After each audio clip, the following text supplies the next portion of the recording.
بسم الله الرحمن الرحيم الحمد لله رب العالمين وبه نستعين وصلى الله وسلم على سيد الأنبياء والمرسلين وعلى آله وأصحابه أجمعين ومن تبعهم بإحسان إلى يوم الدين أما بعد.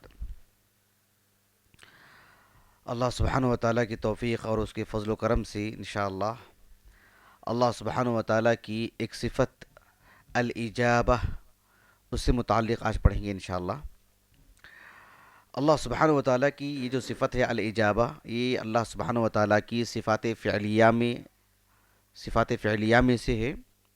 یعنی اللہ سبحانہ و تعالیٰ کی وہ صفات، جب ہم کہتے ہیں صفات فعلیہ، اللہ سبحانہ و تعالیٰ کی مشیت سے اس کا تعلق ہے. جب اللہ سبحانہ و تعالیٰ کی مشیت ہوگی، اللہ سبحانہ و تعالیٰ کا وہ فعل اس سے صادر ہوگا. اللہ سبحانہ و تعالیٰ اپنی صفات سے ازل سے متصف ہے. اللہ سبحانہ و تعالیٰ کی یہ جو صفت ہے الاجابہ، ظاہر بات ہے یہ سب عربی زبان ہی کی کلمات ہیں. تو عربی زبان میں اس کا جو معنی ہے پہلے میں آپ کو وہ بتا دیتا ہوں، پھر انشاءاللہ ہم اللہ سبحانہ و تعالیٰ کے لیے یہ صفت کس طرح کی ہے وہ آپ کو بتاؤں گا انشاءاللہ. عربی زبان میں الجوب، یعنی اس کی بنیادی حروف ہیں جیم، واو اور با. اس کے بنیادی حروف، اس کی بنیادی طور پر دو معنی آتے ہیں. ایک معنی آتا ہے جسے عربی زبان میں کہتے ہیں خرق الشیء، یعنی کسی چیز کو کاٹنا، توڑنا، خراش تراش کرنا. عمومی طور پر یہ لفظ جو استعمال ہوتا ہے اور قرآن مجید میں جو استعمال ہوا ہے پہلے معنی میں، جیسے کوئی پتھر ہو یا اس طرح کی کوئی ٹھوس چیز ہو، اسے سوراخ کر کے بالکل باریکی کے ساتھ نقش و نگار کرنا، عمدگی سے بنانا، اس معنی کے لیے استعمال ہوتا ہے. جیسے اللہ سبحانہ و تعالیٰ نے قرآن مجید میں استعمال فرمایا سورۃ الفجر میں، وَثَمُودَ الَّذِينَ جَابُوا الصَّخْرَ بِالْوَادِ. جاب جو فعل آیا ہے وہی جاب الصخر، یعنی جو صخر ہے، جو چٹان ہے، چٹانوں کو وہ خراش تراش کرتے تھے، عمدگی سے بناتے تھے. تو عربی زبان میں الجوب جب کہتے ہیں تو بنیادی طور پر اس کا ایک معنی ہے خرق الشیء، جو میں نے بتا دیا ابھی آپ کو. اللہ سبحانہ و تعالیٰ کی جو صفت الاجابہ ہے اس میں یہ معنی نہیں آئے گا. اس کا ایک دوسرا معنی بھی آتا ہے، وہ ہے مراجعۃ الکلام. مراجعۃ الکلام کہتے ہیں کسی نے آپ سے کچھ کہا تو آپ اس کا جواب دے رہے ہیں، اور وہ جواب دو طرح سے ہوتا ہے. ایک، کسی نے آپ سے سوال کیا، اس کا جواب دیا جا رہا ہے، یعنی کسی نے جو ہے دینی نقطہ نظر سے پوچھا، یا کسی نے جو ہے دنیاوی اعتبار سے بھی یہ راستہ کہاں ہے پوچھا، آپ نے جواب دیا اس کو. یا کسی نے کچھ عطیہ مانگتا ہے، کچھ دنیاوی اعتبار سے اس کی ضرورتیں آپ کے سامنے رکھتا ہے، اس کے لیے بھی یہی لفظ آتا ہے اجابہ. آپ دیکھیے نبی کریم صلی اللہ علیہ وسلم کی ایک حدیث مبارکہ ہے صحیح مسلم کی.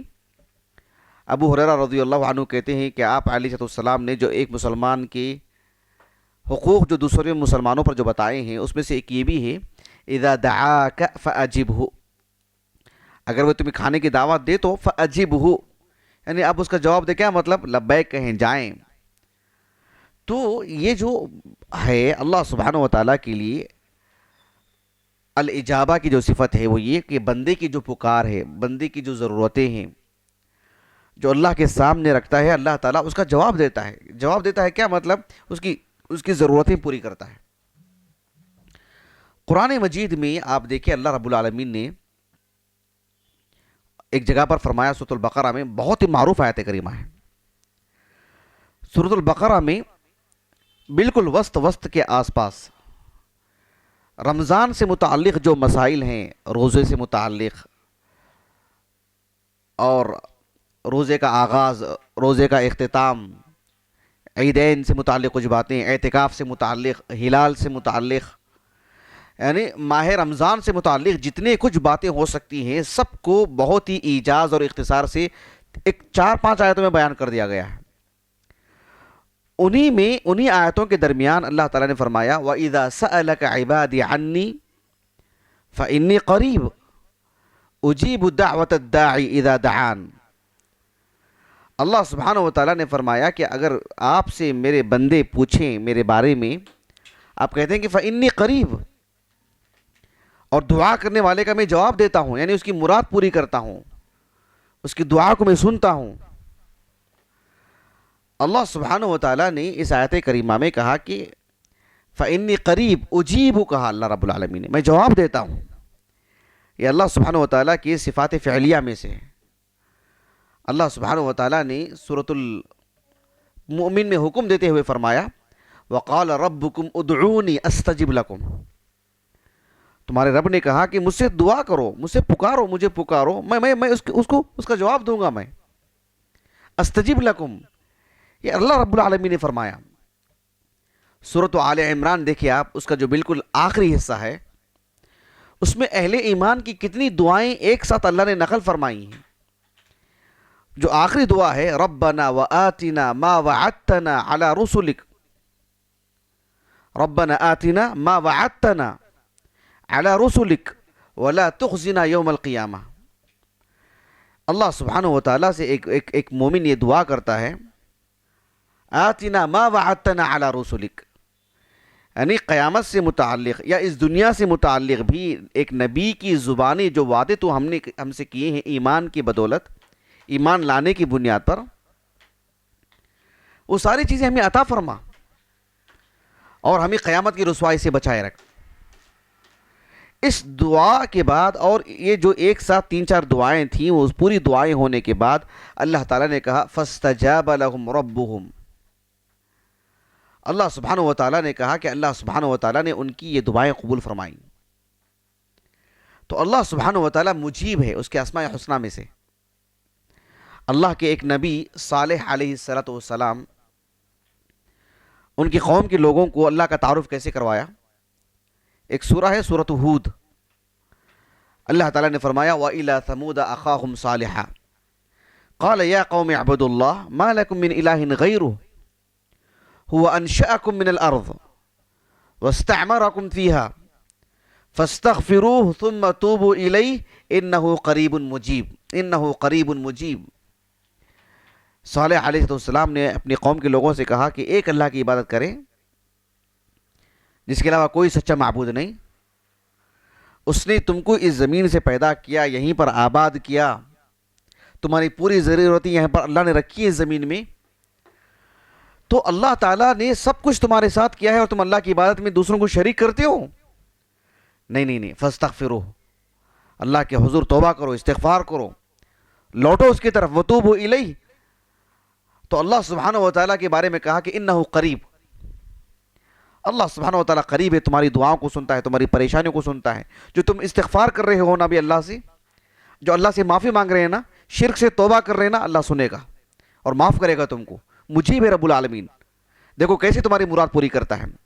تمہاری سب سے بڑی مراد یہ ہے کہ تمہیں بخش دیا جائے، تمہیں بخش دے گا رب العالمین، شرک سے توبہ کر لیں۔ تو انہ قریب مجیب کر کے دعوت دے اور جو تعارف کروایا۔ یہاں ایک بات میں آپ سے کہتا ہوں کہ ہم غیر مسلمین کا چھوڑیے، ان سے تو ہمارا رابطہ ہی نہیں ہے، خود مسلمانوں میں ہم جو اللہ سبحانہ و تعالیٰ کے بارے میں جو گفتگو کرتے ہیں، اللہ تعالیٰ رزاق ہے، رحمان رحیم ہے، چوتھا کوئی نام لیتے ہی نہیں۔ ہم یہ نہیں کہتے کہ اللہ تعالیٰ کی اتنی بڑی تعداد میں نام ہیں، اتنی صفات ہیں، اللہ کا تعارف کروائیں۔ اللہ سبحانہ و تعالیٰ کے ایک نبی صالح علیہ السلام نے کہا کہ انہ قریب مجیب، یعنی کیسے ناموں کا انتخاب کیا؟ دیکھیے کتنا جوڑ دیا ہے اللہ تعالیٰ سے مخلوق کو۔ ایسے معلوم ہوتا ہے کہ میں واسطہ ہی ہوں، بس اصل میں تو آپ ہیں، آپ کا رب ہے۔ بالکل جوڑ دیا ہے اللہ رب العالمین سے، تعلق پیدا کر دیا ہے۔ یہی سب سے بڑی قوت ہوتی ہے ایک داعی کی۔ اللہ سبحانہ و تعالیٰ کے تعارف کو جب کروائیں تو درمیان میں حائل نہ ہو کوئی چیز۔ حائل سے مراد مقصود یہ ہے کہ جو ہے اللہ سبحانہ و تعالیٰ سے وہ جڑ جائے، اس کا رابطہ ہو جائے۔ اب ایسا نہ ہو کہ جو ہے مطلب وہ الگ دنیا میں رہے اور اسے پتہ ہی نہ چلے کہ مجھے پیدا کس نے کیا ہے، میری ضرورتیں کون پوری کرتا ہے، مجھے مرنے کے بعد جانا کہاں ہے، میرا حساب کتاب کون لے گا۔ لیکن دیکھیں کس قدر الجھنے ہیں، کس قدر پردے ہیں انسان کے درمیان کہ وہ اللہ سبحانہ و تعالیٰ کو جان ہی نہیں پا رہا ہے۔ درمیان میں کوئی چیز حائل نہیں ہونا سے مراد نعوذ باللہ یہ دور تک بھی خیال نہیں آنا چاہیے کہ اتحاد کا جو معاملہ، حلول کا جو معاملہ ہے، وہ تو کفر عقیدہ ہے، نعوذ باللہ من ذالک۔ یعنی اللہ سبحانہ و تعالیٰ کا جو ایک تعلق ہونا چاہیے بندے کا، انبیاء علیہ السلام کی سب سے بڑی خصوصیت، بندے کو توبہ کرنے پر ابھارا، بندے کو استغفار کرنے پر ابھارا، اور کہا کہ فَإِنَّهُ قَرِيبٌ مُجِيبٌ۔ یہ بڑی اہم چیز ہے۔ احادیث مبارکہ میں بھی اللہ سبحانہ و تعالیٰ کے صفت اجابہ کو بیان کیا گیا ہے۔ دو حدیث میں آپ کو سناتا ہوں۔ ایک حدیث ہے جو اصلاً صحیح بخاری میں نہیں، متفق علیہ حدیث ہے، لیکن جس تفصیل سے میں آپ کو سنا رہا ہوں یہ صحیح مسلم کے اندر موجود ہے۔ امام مسلم رحمہ اللہ کی الصحیح کی جو کتاب الذکر والدعاء ہے، اس میں ایک حدیث مبارکہ ہے، ایک تابعی ہیں، کبار تابعین میں شمار ہوتا ہے ان کا۔ ابھی میں نے 2 دن پہلے چہارشنبے کی رات کو جو مخضرم سے متعلق جو درس دیا تھا میں، وہ مخضرم بھی ہیں، وہ عائذ اللہ نام تھا ان کا، عائذ اللہ، کبار تابعین میں سے 80 ہجری میں انتقال ہوا آپ کا۔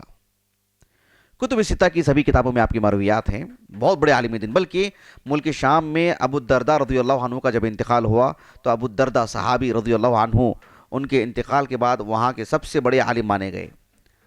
ابو ادریس الخولانی، اب کنیہ سے مشہور ہیں، ابو ادریس الخولانی، عائذ اللہ نام تو تھا ان کا۔ وہ کہتے ہیں کہ ابو ہریرہ رضی اللہ عنہ نے کہا کہ آپ علیہ السلام نے فرمایا لا یزال یستجاب للعبد، ایک بندہ اللہ سبحانہ و تعالیٰ سے دعا کرتا ہے اور اس کی دعا برابر قبول ہوتی جاتی رہتی ہے، ما لم يدعو بإثم او قطيعة رحم، ما لم يدعو بإثم او قطيعة رحم۔ آپ علیہ السلام نے فرمایا کہ جب تک وہ دعا کرتے رہتا ہے، اس کی دعا تو برابر قبول ہوتی رہتی ہے، لیکن اس کی دعاؤں میں جب گناہ سے متعلق کوئی بات ہو، کسی کی حق تلفی یا کسی کے حقوق کو پامال کر کے یا کسی کی ہلاکت سے یا کسی کو تباہ کرنے کے لیے یا کوئی بھی غلط اس کے اندر عناصر آ جائیں تو پھر وہ دعا جو ہے اس کی قبول نہیں ہوتی ہے۔ ما لم يستعجل، بندے کی دعا قبول ہوتی ہی رہتی ہے، اللہ تعالیٰ اس کی دعا قبول کرتے رہتا ہے، لبیک کہتے رہتا ہے اس کی دعا پر، بس وہ جلدی نہ مچائے۔ صحابہ نے اللہ کے رسول سے پوچھا کہ اے اللہ کے رسول مل استعجال، یہ جلدی کیا ہے، جلدی کیسے کرتا ہے ایک بندہ دعا میں؟ کہا کہ ایک بندے کا یہ کہنا کہ قد دعوت وقد دعوت فلم ارى يستجيب لي، کتنی مرتبہ دعائیں کی میں نے لیکن مجھے نہیں لگتا کہ میری دعا قبول ہوگی۔ یہ جو ہے نا، اللہ اکبر، اللہ سے بدزنی ہے۔ ارے اللہ کے خزانے کیا ہیں، اللہ اکبر۔ اذا سألك عبادي عني فإني قریب اجیب دعوت الداع، اللہ نے بات کہہ دی ہے اور ہماری دعا قبول ہوگی یقیناً انشاءاللہ، شروط پر منحصر ہوتی ہے تو۔ لیکن اتنی بڑی بات اللہ کے بارے میں کہنا کہ فلم ارى يستجيب لي، مجھے نہیں لگتا کہ اب میری دعا قبول ہوگی، اللہ اکبر، سبحان اللہ العظیم، کتنی بدبختی ہے یہ۔ فيستحسر عند ذلك ويدع الدعاء، پھر تھک کر کے دعا ہی کرنا چھوڑ دیتا ہے، وہ دعا ہی کرنا چھوڑ دیتا ہے، اللہ اکبر۔ یہ کہتا کہ کتنی مرتبہ کہ اب میں نہیں کروں گا، میں نعوذ باللہ۔ ارے نقصان کس کا ہے؟ سب سے بڑا نقصان یہ ہوا کہ وہ اللہ سے بدظن ہو گیا، اس سے بڑا نقصان کیا ہو سکتا ہے؟ اس کا جیب نہیں بھرا ہوگا لیکن اللہ سے تو بدظن ہو گیا، کتنا بڑا پاپی نکلا یہ، نعوذ باللہ۔ تو اللہ کے رسول نے کہا صلی اللہ علیہ وسلم لا یزال یستجاب للعبد، بندے کی دعا تو برابر قبول ہوتی رہتی ہے، بس ان چیزوں کی وجہ سے اس کی دعائیں رائے گاں چلی جاتی ہیں۔ ایک اور حدیث آتی ہے صحیح مسلم کی کتاب الصلاح میں، ایک تابعی ہیں جن کا نام ہے عبداللہ ابن معبد، یہ عبداللہ بن عباس کے بھتیجے ہیں، یعنی ان کے دادا عباس بن عبد المطلب، اوسط تابعین میں شمار ہوتا ہے ان کا، صرف صحیح مسلم کی روایت میں سے ہیں، صحیح بخاری کی روایت میں سے نہیں ہے۔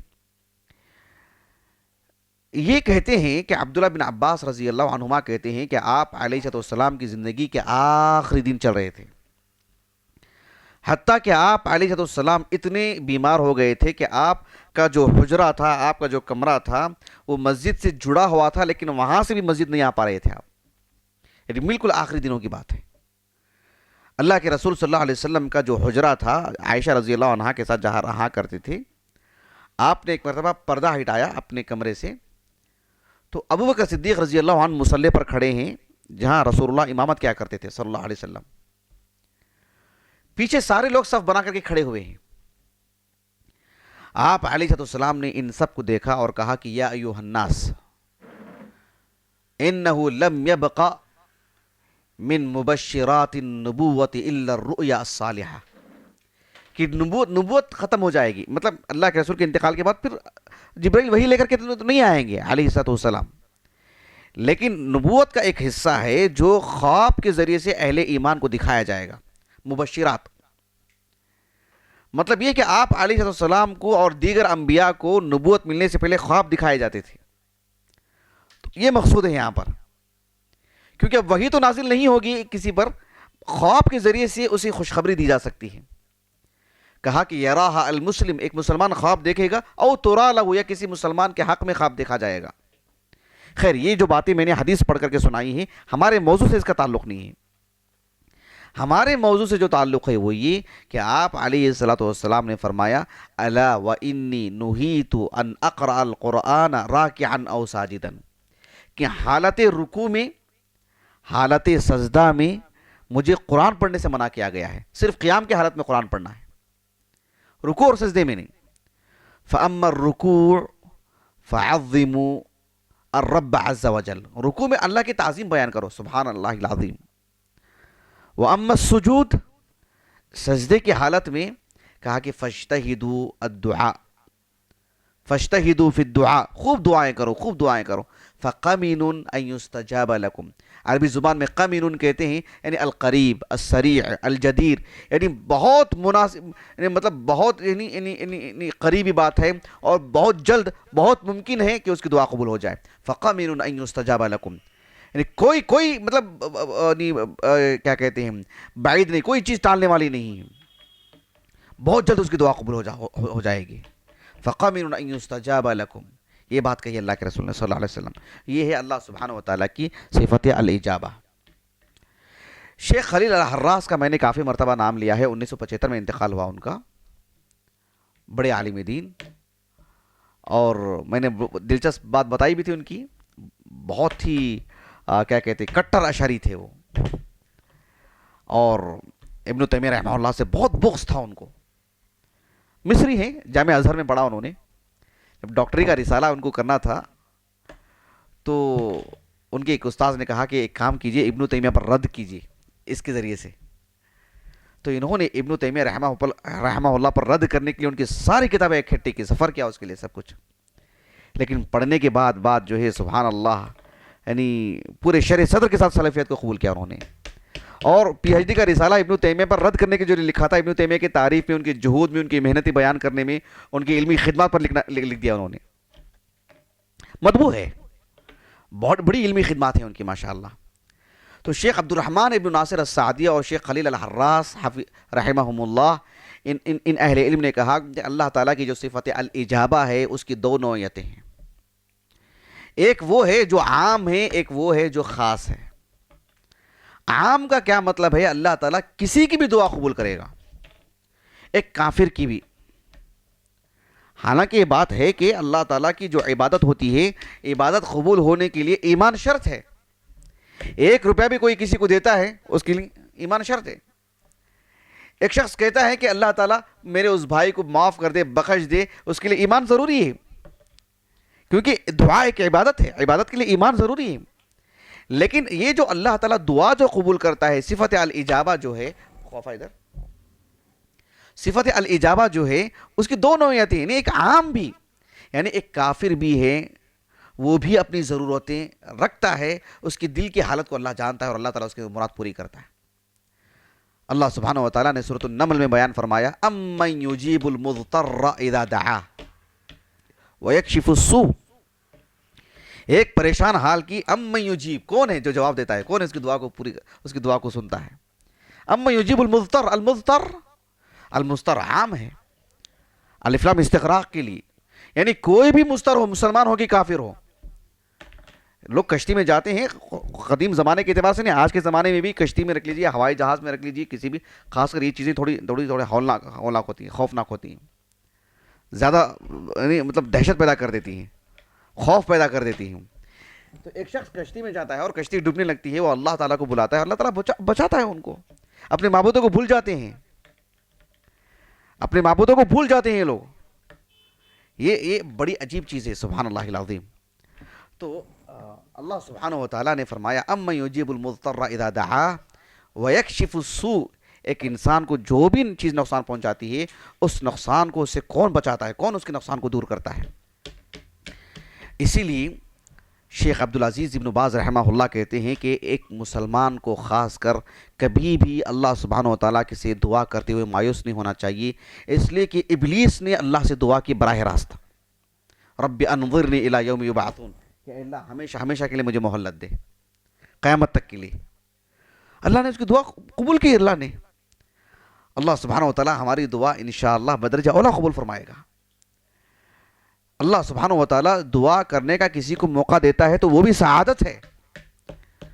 دعا کرنا مستقل ایک عبادت، کسی کو اللہ بے توفیق بنا دے کہ اسے دعا کا عادی نہیں بناتا ہے، دعا کرنے کا موقع نہیں دیتا ہے اس کو اللہ تعالیٰ، یہ بھی ایک طرح کا عذاب ہے۔ نسأل اللہ السلامہ۔ پورے وسائل ہونے کے باوجود بھی اللہ سے لو لگانا، تعلق رکھنا، بلکہ زیادہ تعلق رکھنا بہت اہم چیز ہے۔ یہ اللہ سبحانہ و تعالیٰ کی صفت الاجابہ ہے۔ اس کی دوسری قسم تو خاص ہے اہل ایمان، جو اللہ سبحانہ و تعالیٰ کے بارے میں علم رکھتے ہیں، اللہ کی صفات کے بارے میں علم رکھتے ہیں، اللہ کی وسعت کے بارے میں علم رکھتے ہیں، قدرت کے بارے میں علم رکھتے ہیں، عبادت سمجھ کے دعا کرتے ہیں اور حسن ظن رکھ کر دعا کرتے ہیں، یقین کی کیفیت کے ساتھ دعا کرتے ہیں، اس علم کے ساتھ دعا کرتے ہیں کہ اللہ تعالیٰ قیامت کے دن بھی اس کا اجر دے گا۔ اللہ تعالیٰ ہی ہے جو دعا کو قبول کرتا ہے، اللہ ہی ہے جس نے ہمیں دعا کرنے کا موقع دیا۔ ان جذبات کے ساتھ جو دعا کرتے ہیں یقیناً ان کی دعائیں زیادہ رنگ لاتی ہیں، زیادہ اثر رکھتی ہیں۔ بہرحال یہ اللہ سبحانہ و تعالیٰ کی صفت الاجابہ تھی۔ اللہ کا تعارف ہمیں ہونا چاہیے، اللہ تعالیٰ سے دعا کرنا چاہیے، اور یقیناً اللہ تعالیٰ ہماری دعاؤں کو قبول فرماتا ہے۔ اللہ تعالیٰ کی حکمتیں ہیں، اللہ سبحانہ و تعالیٰ اس کو جو چیز جتنی مقدار میں جب دینا ہے تب دے گا۔ قیامت کے دن اللہ سبحانہ و تعالیٰ ہماری ان عبادتوں میں سے کسی ایک ادنا سے ادنا چیز کو بھی رائے گا جانے نہیں دے گا۔ فَمَن يَعْمَلْ مِثْقَالَ ذَرَّةٍ خَيْرًا يَرَهُ، ایک بندہ جو چلتے پھرتے بھی ایک جو دعا کر لیا، دیکھتا ہے کہ وہ اس کا نظر تو نہیں آ رہا ہے نتیجہ، لیکن اللہ سبحانہ و تعالیٰ کے ہاں وہ ایک عمل ہے، وہ ایک نیکی ہے، وہ ایک عبادت ہے، وہ رائے گا نہیں جائے گی، اللہ تعالیٰ ضرور اسے اس کا اجر دے گا۔ اللہ تعالیٰ سے دعا ہے کہ اللہ سبحانہ و تعالیٰ ہمیں اللہ تعالیٰ کے دیگر صفات کو بھی پڑھنے اور اللہ تعالیٰ سے تقرب حاصل کرنے کی سعادت نصیب فرمائے۔ سبحانک اللہم و بحمدک، اشہد ان لا الہ الا انت، استغفرک و اتوب الیک۔